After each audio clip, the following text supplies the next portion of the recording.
Ok. Pessoal, muitíssimo boa noite. Hoje ao vivo aqui, Selma na Mente, quarta-feira, 20 de março de 2019, um dia lindíssimo. Bom, o que eu estava dando aula hoje que impactou muito a sala e até eles sugeriram que eu conversasse aqui no Selma na Mente sobre esse assunto? Eu estava falando de passagem da posição esquizoparanoide para a posição depressiva, né, na Melanie Klein, que é um assunto que a gente trata na sequência, né? Daqui a pouco a gente explica o que é posição depressiva e posição esquizoparanoide nos próximos Selma na Mente. Mas quando eu estava terminando a aula, eu justamente falando da importância, né, de como é que uma criança passaria, né, de uma posição dividida, de uma posição clivada, de uma posição onde ela ainda não é capaz de lidar com o objeto, né, para uma posição onde ela tem que dar conta da contrariedade de que o objeto vai embora e depois volta, que é o caso da mãe. Quer dizer, ela passa por uma posição onde ela consegue ir lidando com o não, com a contrariedade. Muito bem. Tá explicando tudo isso. Depois eu explico com mais vagar. Fica aí a promessa para vocês. Né? Acho importante a gente falar disso, depois de narcisismo primário, narcisismo secundário. E eu terminei a aula falando, então, para que uma criança consiga tomar posse do não, lidar com o não, ela precisa ter na figura materna, na figura da mãe, né, alguém que a alimente com o alimento mesmo, que supra suas necessidades físicas, e com o alimento que é o alimento de calor, o alimento da segurança, né? Que é a história, né, que a Melanie Klein fala do bom seio e mau seio, quer dizer, ela vai introjetar o bom seio.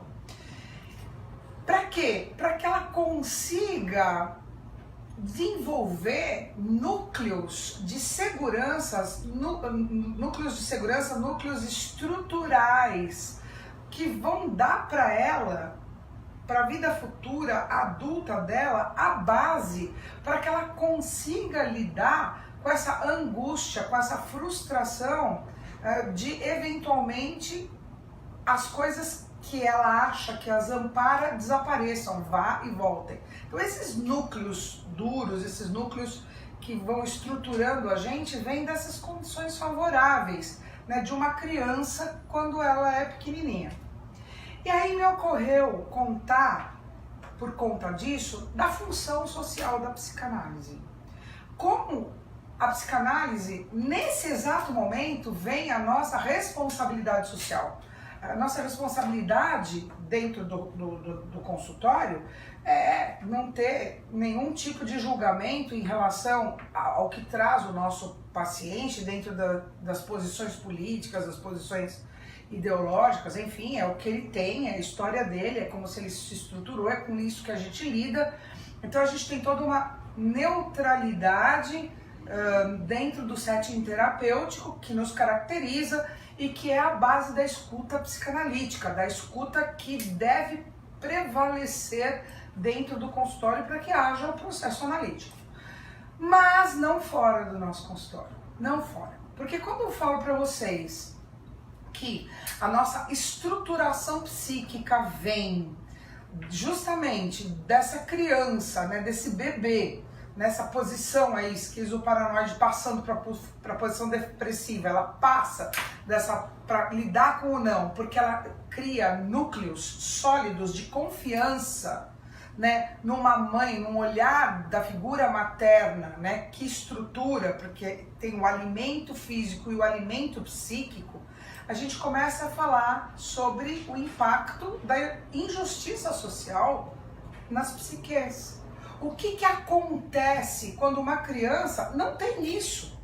Quando uma criança cuja mãe é uma trabalhadora, sai às 4 horas da manhã e deixa a criança dela com mais umas 15 com uma senhora ou com alguém que cuida o dia inteiro, essa criança fica lá largada, mal alimentada, sem a estruturação desses núcleos, e aí ela volta à noite, a mãe cansada, arrebentada, destruída, né? E vai ter que olhar para essa criança, quer dizer, com que olhar estruturante, com que núcleos de confiança, que núcleos estruturantes essa criança traz para montar um ego que dê conta do não. Isso não é determinista, é claro, existem pessoas que passam por tudo isso e conseguem dar conta, mas existem muitas pessoas que não. Né? E a gente percebe então o quanto é importante tudo isso.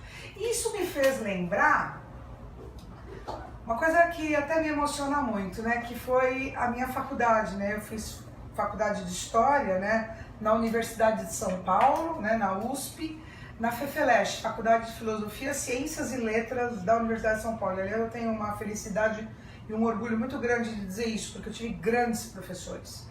E dentre eles eu tive a felicidade de ter um professor chamado Nicolau Sevchenko, aliás ele já morreu, aliás tive a felicidade de tê-lo não só como professor, mas como amigo também. Então, o Nicolau, o professor Nicolau Sevchenko, que era meu professor de História Moderna, ele, para falar de reforma protestante, para falar da personalidade do Martinho Lutero especificamente, né, da estruturação das teses dele de Wittenberg, enfim, da Igreja Luterana, de acordo com a personalidade dele, ele levou um psicanalista chamado Jacob Goldenberg para dar aula sobre, fazer uma análise da personalidade do Martinho Lutero. E eu nunca me esqueço, porque eu era muito novinha, devia ter, sei lá, 19 anos, 18, 20, algo assim, né? E isso me marcou e talvez aí tenha sido o núcleo do fato de eu ser psicanalista, tenha vindo aí a minha decisão de ser psicanalista. O Jacob Goldenberg, né, olhou na sala e falou assim: você aí, menina, e eu tava com uma saia plissada cor-de-rosa e uma camisa branca, se você com cara de bem alimentada, coradinha, com pai e mãe que devem dar farinha láctea pra você, você gosta da sua vida? E eu respondi: muito, né? Ele falou assim: e um rapaz, um menino que morasse numa favela, que visse o padrasto quebrar de porrada a mãe, estuprar a irmã, depois um belo dia alguém entra lá, fuzila o padrasto, fuzila a família inteira e quebra o menino de pancada. Será que esse menino necessariamente dá o mesmo valor à vida que você dá? Eu respondi para ele: não.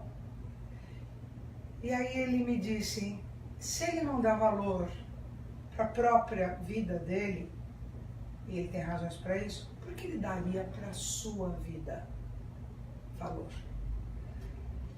Eu acho que a gente fica aqui com essa provocação, né? O papel social da psicanálise. O que é que a gente tem de papel social, a nossa responsabilidade social? Um beijo para vocês, uma semana maravilhosa e a gente se fala novamente quarta-feira que vem no Semanalmente. Beijo!